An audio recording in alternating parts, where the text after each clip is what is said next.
Welcome back to another video.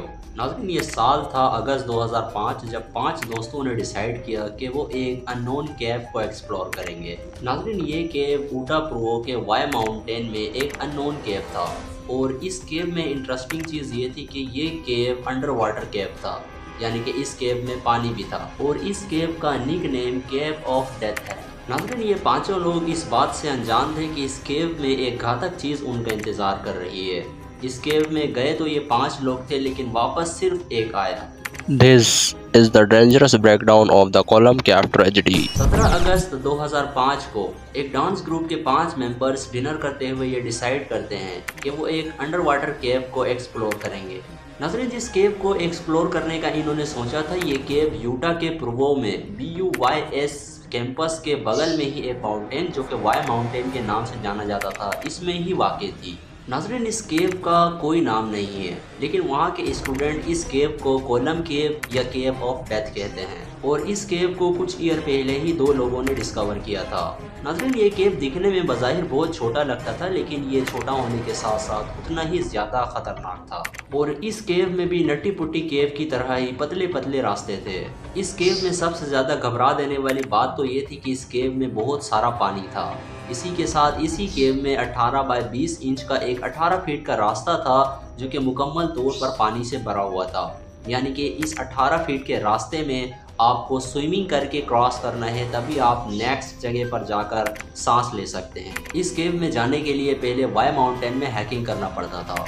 इस cave का entrance देखने में बहुत ही छोटा और काफ़ी ज़्यादा डरावना है। इस केव के एंट्रेंस में भी थोड़ा पानी था और इस केव में पानी होना ही इन 5 दोस्तों को काफ़ी ज़्यादा इंटरेस्टिंग लग रहा था। सुबह के 2 बजे ये 5 लोग माउंटेन से हैकिंग करते हुए केव के पास पहुंच जाते हैं। इन 5 लोगों में सबसे पहली थी जेनिफर गैल्ब्रेथ, जो कि इससे पहले भी कई केव्स को एक्सप्लोर कर चुकी थी और जेनिफर ने ही अपने बाकी फ्रेंड्स को केव को एक्सप्लोर करने के लिए एग्री किया था। और बाकी थे Ariel Singer, Black Donner, Scott MC Donner और 5वां फ्रेंड था जोसेफ फर्ज्यूशन, जिसने डिसाइड किया था कि वो केव में नहीं जाएगा बल्कि केव से बाहर रहकर ही उन लोगों का इंतज़ार करेगा। नाज़रीन, केव के एंट्रेंस वे की तरफ पहुंच जाने के बाद भी इन 5 दोस्तों ने थोड़ा और इंतज़ार किया ताकि सुबह थोड़ी और हो जाए और केव के अंदर का अंधेरा थोड़ा कम हो जाए। अब सुबह के 4 बज चुके थे और इस केव का एंट्रेंस इतना पतला था कि इस केव में एक बार में सिर्फ एक इंसान ही जा सकता था। सबसे पहले जाती है जेनिफर गैल्ब्रेथ। जेनिफर के बाद बाकी के 3 लोग भी इस केव में दाखिल होते हैं। केव के अंदर का पानी काफी ज्यादा ठंडा था। जेनिफर सबसे आगे चल रही थी ताकि वो अपने दोस्तों को रास्ता बता सके। नाज़रीन, इस केव में 18 फीट के उस रास्ते को पार करने के लिए एक रस्सी बांधी गई थी, जो कि एक सिरे से लेकर दूसरे सिरे तक थी, लेकिन इन चारों ने इस रस्सी का यूज नहीं किया। इसका मतलब ये था कि ये लोग आसानी से अपने रास्ते से भटक सकते थे। नाज़रीन, इन चारों से पहले भी एक इंसान इस केव को एक्सप्लोर करने आया था और उसने अपनी स्टेटमेंट में बताया कि वो भी इस रस्सी का यूज़ नहीं कर रहा था, जिसकी वजह से वो भी रास्ता भटक गया था और वो लगभग डूबकर मरने ही वाला था कि उसको वहाँ पर एक छेद मिल गया, जहाँ पर उसने सांस लिया और तुरंत ही वो केव से बाहर आ गया। लेकिन शायद ये ट्रेजेडी अब इन चारों के साथ होने वाली थी। ये चारों वहाँ पर इंजॉय के साथ उस केव को एक्सप्लोर कर रहे थे। नाज़रीन, केव काफ़ी छोटा था और इस केव में काफ़ी पतले पतले रास्ते थे, लेकिन जेनिफर की एक्सपीरियंस की वजह से ये सब लोग उस केव के रास्तों को आसानी से पार कर रहे थे। लेकिन अब चीज़ें बिगड़ने वाली थी, क्योंकि केव को एक्सप्लोर करते हुए इन लोगों को वो रस्सी दिखाई नहीं दी, जिसकी वजह से ये लोग रास्ता भटक गए।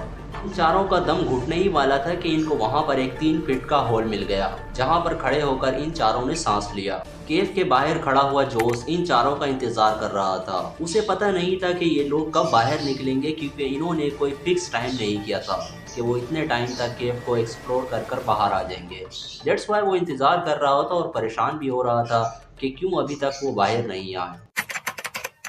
अब सुबह के 5:30 बज चुके थे, लेकिन वो अभी भी केव से बाहर नहीं निकले थे।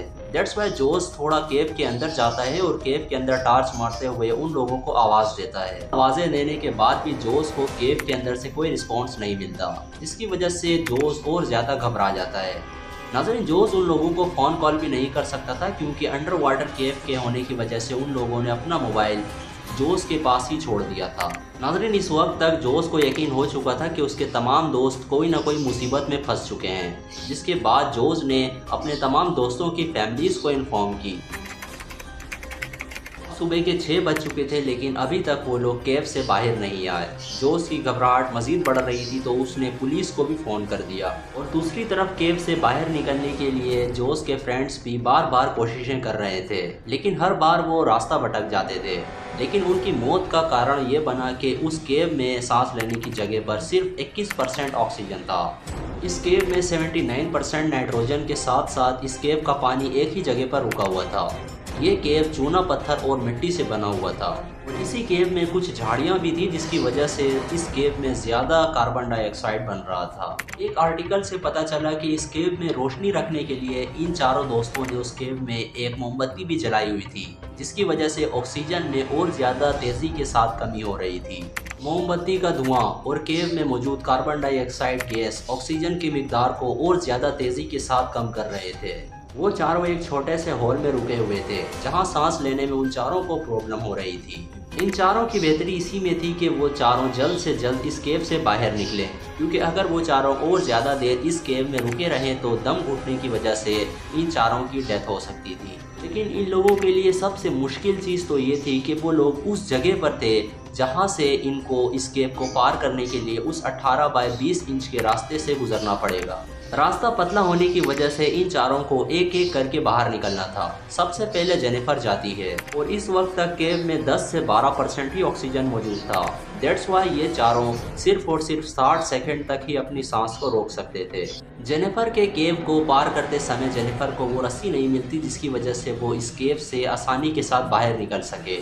नाजरीन, केव में ऑक्सीजन की कमी की वजह से जेनिफर का दम घुट जाता है और पानी के अंदर ही उसका माइंड काम करना छोड़ देता है। सडनली वो पानी के अंदर ही बेहोश हो जाती है और थोड़े समय बाद वो एक अननोन जगह पर पहुंच जाती है। जेनिफर के फ्रेंड्स को लगता है कि जेनिफर ने इस केव से एग्जिट कर लिया है और वो इस केव से बाहर जा चुकी हैं। जेनिफर के बाद और 2 लोग भी आहिस्ता आहिस्ता आगे बढ़ना शुरू हो जाते हैं और वो भी इस केव से बाहर निकलने की कोशिश करते हैं, लेकिन इनके साथ भी वही हुआ जो जेनिफर के साथ हुआ। ये लोग भी रास्ता भटक जाते हैं और इनका भी दम घुट जाता है।